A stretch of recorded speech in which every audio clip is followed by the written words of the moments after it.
Anda kembali di Sapa Indonesia Malam. Saudara, Presiden Trump dan Perdana Menteri Netanyahu mengumumkan rencana perdamaian. Dalam kesepakatan, gencatan senjata dan masa depan Gaza tanpa senjata dicantumkan dalam 20 poin paling krusial. Namun, warga Gaza meragukan niat baik kedua pemimpin untuk membawa kedamaian di tanah Palestina. Presiden Amerika Serikat Donald Trump dan Perdana Menteri Israel Benjamin Netanyahu menyepakati sebuah rencana perdamaian. Perencanaan damai ini berisi 20 poin yang bertujuan mengakhiri perang di Gaza dan membebaskan sandera. Sejumlah poin penting, gencatan senjata segera, pembongkaran militer Hamas, demilitarisasi Gaza, serta pemerintahan sementara sipil yang bukan di bawah Hamas. Namun Hamas tengah menelaah dokumen 20 butir proposal perdamaian Gaza yang digagas Trump. Menurut sumber dekat Hamas, kelompok itu memulai serangkaian konsultasi internal dengan kepemimpinan politik dan militer, baik di dalam Palestina maupun di luar negeri, sebelum memberikan jawaban resmi. Sementara itu, Trump memberikan tenggat selama 3 atau 4 hari untuk menerima proposal perdamaian di jalur Gaza. Jika tidak, konsekuensi berat menanti. Juru bicara Kementerian Luar Negeri Qatar, Majid Al-Ansari, mengonfirmasi Selasa waktu setempat, Qatar dan Mesir secara resmi menyampaikan rencana perdamaian yang diusulkan Presiden Donald Trump kepada Hamas dan memastikan bahwa jaminan telah diberikan untuk mencegah terulangnya agresi Israel terhadap Doha. Qatar yang telah lama menjadi mediator utama dalam pembicaraan tidak langsung antara Israel dan Hamas juga menjelaskan Hamas tengah mempelajari proposal tersebut. بالنسبة للوفود الموجودة في الدوحة شارك رئيس المخابرات المصرية يوم أمس في الاجتماع، وكذلك اليوم من الجانب التركي سيشارك في هذه الاجتماعات مع الوفد التفاوضي لحركة حماس. الاجتماع الذي عقد في نيويورك بين عدد من قادة الدول العربية والإسلامية مع الرئيس الأمريكي وسع دائرة المشاركة في إطار هذه المبادرة لتشمل جميع هذه الدول. لذلك اليوم نجد هذا الحضور الثلاثي القطري المصري التركي. Rencana perdamaian disambut dengan skeptisisme dari warga Palestina yang percaya bahwa Amerika Serikat telah lama kehilangan kredibilitas dalam membawa perdamaian ke Gaza. Warga Gaza meragukan dampaknya serta ketulusan dan konsistensi dalam pengambilan keputusan pemerintahan Trump. ترامب أول ما إجا هو كان من البداية أول ما مسك الحكم كان يقول أنا خطتي هي السلام ووقف الحرب عن قطاع غزة، لأنه ما رأيناه لغاية الآن من ترامب وخططه كلها خطط ليس لها أي مصداقية، كلها خطط كذابة، ليس لها أي كلمة من أمر الواقع. يعني بكل صراحة فيش أي كلمة صادقة من كل خطط ترامب لن نراها إلا العكس تماما. Meski proposal perdamaian membuka peluang bagi berdirinya negara Palestina di masa depan, namun apakah benar-benar bisa mengakhiri penderitaan atau hanyalah pertunjukan politik? Tim Liputan Kompas TV. Ya, saudara, kesepakatan damai yang dibuat oleh Trump dan Netanyahu bisa jadi peluang untuk warga Gaza lepas dari krisis kemanusiaan yang telah terjadi selama 2 tahun lebih. Namun, apakah kesepakatan ini benar-benar jalan menuju akhir penderitaan atau sekedar politisasi kepentingan dua pemimpin dunia? Adakah jaminan agar warga Gaza benar-benar damai? Selengkapnya kita ulas bersama narasumber malam ini dengan Hasibullah Satrawi. Selamat malam, Bang. Selamat malam. Pengamat Timur Tengah, dan saya juga menyapa Bang Samsur Rizal, anggota Komisi 1 DPR RI fraksi PKB. Selamat malam.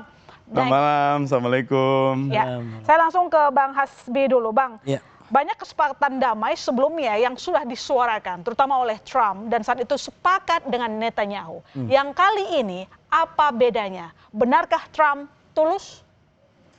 Ya, saya rasa semua masyarakat dunia, terutama Palestina, mengikuti jejak daripada Trump ini yang memang susah untuk dipegang omongannya. Kadang-kadang ngomong A lalu besok menjadi B. Tapi kalau kita amatin apa yang disampaikan oleh Trump pada tanggal 23 ini, proposalnya di depan sebagian pemimpin dunia Islam dan Arab, maka menurut saya minimal saya bikin 3 catatan, Kak Ilona. Yang pertama, betapa Israel itu mendapatkan pendukung sejati seperti Trump yang itu tidak dimiliki oleh Palestina. Saya ingin mengatakan semua yang dilakukan Trump untuk Israel itu betul-betul total. termasuk konsep proposal ini, saya yakin karena dia adalah pendukung Trump, pendukung Israel maksud saya, itu sangat kuat kepentingannya Israel di situ. Cuman bukan berarti tidak realistis. Saya ingin nanti di bagian substansi masuk lagi ke situ. Ini saya ingin masuk di poin pertama. Mestinya Palestina ada orang pendukung seperti Trump yang sampai rela menggunakan kepentingan nasionalnya untuk mendukung Palestina. Ini menjadi kritik bagi negara-negara Muslim dan Arab atau bahkan mungkin non-Arab karena ini sebenarnya bukan soal identitas. Karena tidak ada yang sampai menggunakan kepentingan nasionalnya. Kalau Trump dia gunakan kepentingan nasionalnya.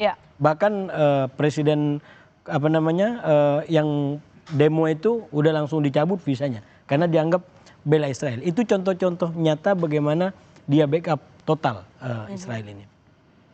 Nah yang kedua catatan saya adalah tentu karena dia adalah seorang pendukung Israel, sekali lagi yang dia usulkan pun akan berpihak kepada Israel. Nah apa yang didapat dari ini secara jangka pendek terutama dari tanggal 22 PBB pertemuan di PBB 23 dan kurang lebih 5 hari beberapa hari setelah itu dampaknya adalah dua menurut saya. Yang pertama dengan proposal ini maka Trump berhasil menutup proposal lain yang sebelumnya menggelegar di dunia, yaitu pada tanggal 22 konferensi solusi dua negara yang dituan rumahi oleh Prancis dan Arab Saudi.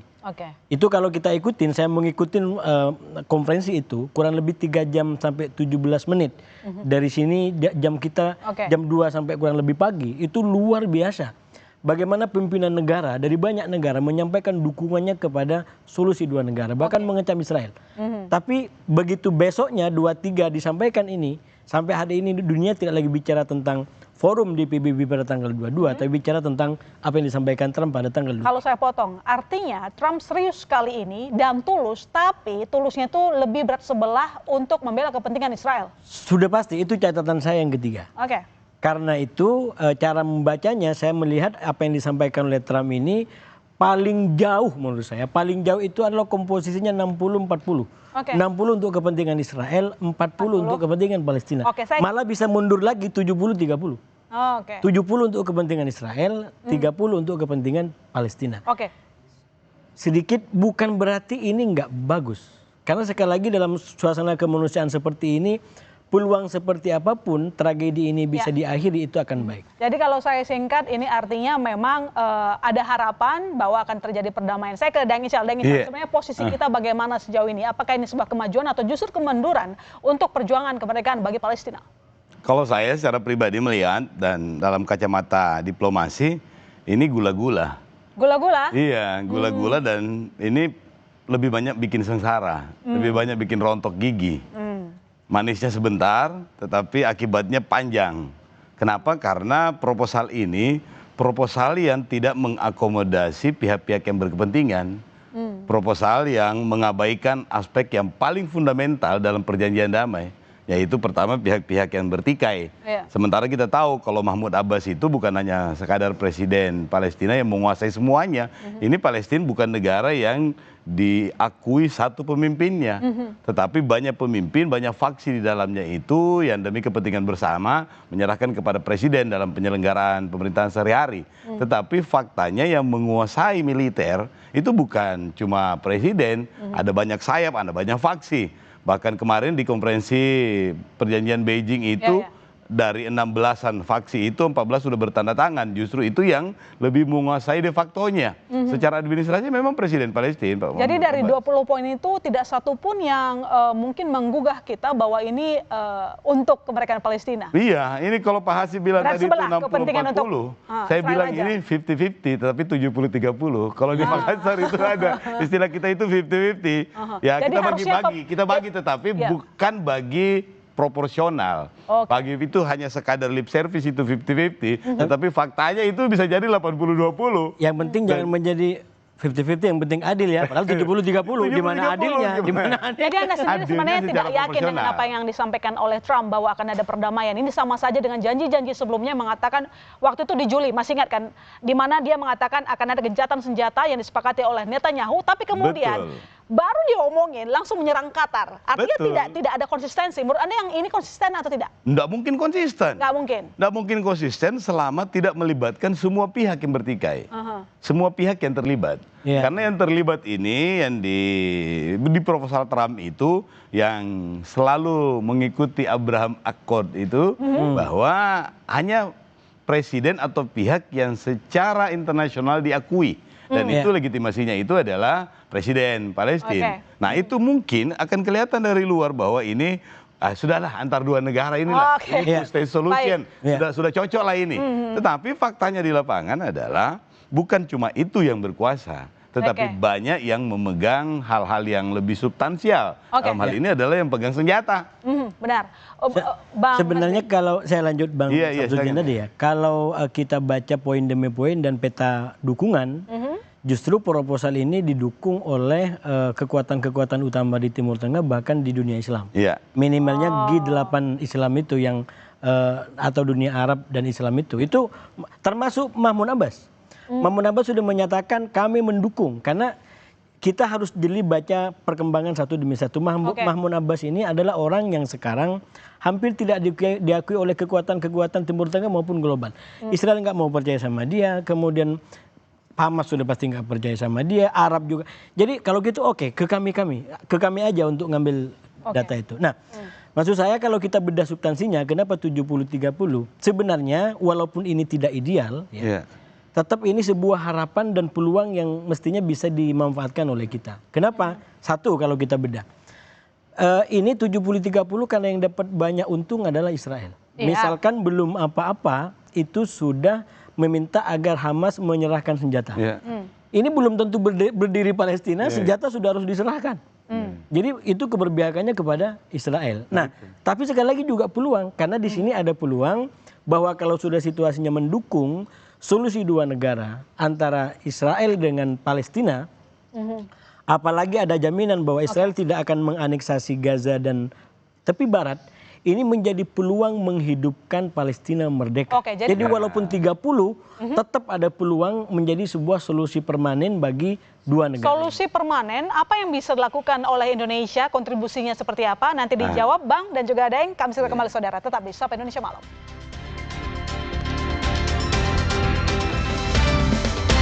Daeng Ical, untuk memuluskan perdamaian yang sudah lebih dari 2 tahun, kasihan sekali saudara kita yang ada di Palestina, apa yang harus dilakukan oleh pemerintah? Bagaimana kontribusi kita bisa ikut serta untuk konsisten memberikan kedamaian bagi Palestina? Ya, yang paling penting adalah Indonesia mesti mengambil peran untuk mendorong negara-negara yang selama ini telah memperlihatkan secara lebih jelas keberpihakan mereka terhadap two-state solution tadi itu. Mulai dari Prancis, Inggris, Spanyol, Portugal, dan beberapa negara-negara yang selama ini memang hanya melihat dari jauh. Dan kemarin puncaknya tanggal 22 kemarin itu yang ada konferensi solusi dua negara, Prancis dan MBS, kemudian beberapa negara juga sebelumnya. Beijing sudah mengumpulkan faksi-faksi itu dan ini adalah pertanda bahwa pada dasarnya mereka siap untuk terlibat dalam proses ini. Oleh karena itu seharusnya seperti badan seperti PBB ini yang menginisiasi untuk melibatkan banyak negara. Bahkan terakhir Inggris ini sudah merelakan Tony Blair itu walaupun juga karakter personalnya dia itu tidak dekat-dekat amat, bahkan bisa jadi menjadi anti Palestina, tetapi sebagai sebuah representasi internasional itu patut untuk diberi, patut untuk memberi harapan lah. Nah, yang ini berarti tandanya adalah tidak boleh ada negara yang kelihatan dominan, apalagi yang selama ini Israel minded seperti Amerika Serikat. Amerika Serikat ini menurut saya benar-benar hanya lip service ini untuk mengurangi tekanan apa yang dilakukan konferensi di New York, MBS Arab Saudi dengan Prancis. Soal Amerika kan sikap dia sudah jelas sangat pro Israel dan keuntungannya tadi disebut sama Mas B. Tapi bagaimana dengan kita Indonesia, lalu kemudian negara-negara yang tergabung dalam OKI, kita tuh tampaknya juga nggak kompak. Gitu. Semua negara yang merasa memiliki kepentingan, karena dasarnya semua ini adalah konflik berbasis kepentingan. Karena semua negara juga dalam konteks hubungan antar negara itu didasari oleh kepentingan. Tidak ada yang tidak ada kepentingannya. Tetapi kalau kemudian dianggap ini adalah pemicu untuk, ya mudah-mudahan tidak terjadi nauzubillah min zalik, perang dunia ketiga, maka semua negara jadinya berkepentingan untuk meredam konflik ini. Dan itu berarti beberapa kelompok negara yang selama ini juga memang telah memberikan perhatian itu harus bersama-sama untuk mengambil bagian dalam proses ini. Dan niat baik Amerika ini, kalau betul niat baik itu pasti akan membuka jalan. Nah di sini tandanya. Ya, Bang Hasbi, ada Tony Blair, ini sendiri juga tadi kita sudah bahas bahwa orang ini juga sebenarnya nggak bersih-bersih amat begitu. Yang kita tahu juga dia ada masalah soal Irak waktu itu. Nah, bagaimana memastikan bahwa sosok ini bisa menjadi Dewan Perdamaian yang menjadi tim dari Trump dalam 20 kesepakatan itu dituliskan demikian, lalu kemudian apakah Indonesia juga turut serta harusnya bisa memberikan tokoh ke dalam sehingga lebih jelas begitu posisi kita? Ya, saya rasa memang ini pertanyaan yang sangat strategis tentang peran kita ke depan. Dan kalau Tony Blair ditanyakan kenapa masuk di situ, sudah pasti bukan karena paling adil, tapi paling bisa diterima oleh kedua belah pihak. Dan dalam konteks itu, walaupun kecil ini ada peluang, terutama melalui yang disebut sebagai Dewan Perdamaian, Daeng, menurut saya justru ini harus digunakan oleh Pak Prabowo yang menjadi bintang baru di tingkat PBB dengan pidatonya yang sangat kuat dirujuk oleh banyak orang itu untuk meningkatkan peran Indonesia, yaitu mengusulkan tokoh-tokoh yang bisa mengisi Dewan Perdamaian ini untuk bisa memastikan ide mengenai keluarga Ibrahim yang rukun ini bisa diperjuangkan lebih lanjut. Dan menurut saya kita nggak kekurangan nama-nama yang punya rekam jejak tentang ini semua. Misalkan kalau di pemerintahan ada siapa namanya SBY, ada Pak JK, bahkan keluarga Gus Dur yang kita tahu sangat diterima di kedua belah pihak. Entah itu Bu Nyai Sinta atau mungkin putri-putrinya, atau malah mungkin kalau yang akademisi, kalau beliau mau, menurut saya tokoh-tokoh seperti Romo Magnis yang kita nggak meragukan bagaimana beliau berjuang untuk perdamaian dunia, bisa diterima Barat dan Timur, ini bisa di-endorse menurut saya oleh Pak Prabowo untuk satu, kita sudah makin naik dukungannya di tingkat global dan ini perannya makin strategis sehingga ide mengenai perdamaian dunia itu yang sekarang dibuka lewat proposalnya Trump, walaupun komposisinya 70-30. Kalau saya potong, proposal ini masih harus direvisi. Dan terbuka memang, mereka nggak mau kunci. Nah itu catatan saya yang kedua. Karena ini memang masih terbuka, menurut saya melihat perkembangan hari ini, 9 hari pasca pertemuan di PBB, Pak Prabowo terutama yang hadir di forum itu mestinya memberikan penjelasan lebih lanjut. Jangan ini menjadi cek kosong digunakan oleh Trump dan Netanyahu untuk memaksa Hamas menerima poin-poin ini. Karena ada kecenderungan menurut saya di hari ini Trump menggunakan pertemuan dengan G8 itu untuk menekan Hamas. Sekarang Hamas nggak punya pilihan. Dan Hamas tidak punya pilihan. Nggak punya pilihan. Karena merasa negara-negara Islam dan Timur Tengah sudah mendukung. Padahal sekali lagi ini belum dikunci. Jadi harus diberikan penjelasan lebih lanjut. Dan hari ini negara-negara Timur Tengah sudah melangkah ke sana. Jadi nggak mau menjadi cek kosong. Ini harus apa yang dimaksud dengan babi bu ini yang Dan Ical, Anda sendiri sepakat tidak? Tadi disebutkan bahwa sebenarnya Hamas sendiri tidak punya lagi posisi tawar, begitulah ya. Mereka harus setuju karena negara Islam itu sudah menyetujui begitu dalam pertemuan saat itu. Jadi menyetujui untuk solusi dua negara, menyetujui untuk damai. Tetapi kalau mereka melihat 20 poin yang diajukan ini, tidak akan mungkin setuju. Tidak akan mungkin setuju dan memberikan effort yang maksimal. Kenapa? Karena mereka juga tahu dan kita juga tahu. Kalau soal pengungsi tidak selesai, kalau soal kompensasi ekonomi atau badan yang menjamin untuk ada proses rehabilitasi dan recovery, kemudian kalau faksi-faksi militer tidak dilibatkan atau tidak merasa terakomodasi kepentingannya, tidak bakalan ada perdamaian. Dan Amerika dan Netanyahu ini cuma menggunakan momentum ini untuk menutupi kekalahan diplomatiknya mereka pada sidang PBB. Karena kekalahan diplomatik ini luar biasa telaknya. Karena semua orang itu memiliki, semua negara itu akhirnya punya panggung dan itu menjadi momentum. Kenapa mereka menjadikan sidang PBB ini sebagai momentum untuk memberikan dukungannya? Karena desakan internasional, warga negara masing-masing itu sudah mulai terlibat. Australia nggak pernah bahkan cenderung mendukung Israel karena demonstrasi di kampungnya, di daerahnya, di negaranya. Mereka tidak mau mesti mengikuti keinginan warganya. Kenapa? Karena semuanya itu adalah election minded. Mereka juga punya kepentingan domestik. Ya. Kalau mereka tidak mendukung, bisa dijauhi sama pemilih. Iya, ini Dan suara beberapa negara Deng lain Ical sama Bang Hasbi ini kan agak beda nih. Tadi Iya. mengatakan Agak bahwa beda, agak ya. beda, Agak beda, ya. ya. Di mana Agak beda, beda. Anda Agak beda. optimis, Beliau yang lebih seberang enggak optimis. gitu. Tapi saya Saya punya dari pertanyaannya gini. pesimisme. Kembali ke yang sebelumnya pas gencatan senjata, seorang Trump tidak bisa mengendalikan Netanyahu. Iya. Bagaimana dia memastikan bahwa perdamaian yang kali ini bisa mengendalikan seorang Netanyahu?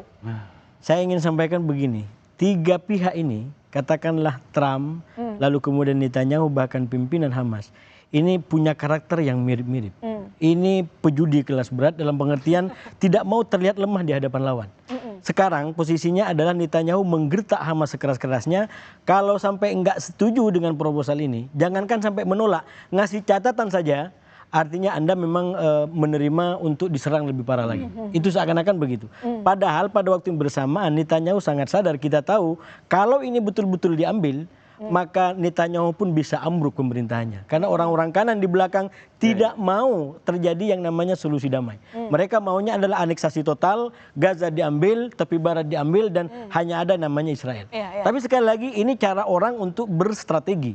Nah, Hamas juga sama, dia tidak mau untuk kelihatan lemah gitu. Karena itu dia menggunakan segala daya untuk tidak terlihat, ya sudah perang seperti ini, kenyataannya nggak ada yang bisa dibebaskan dengan perang oleh Israel.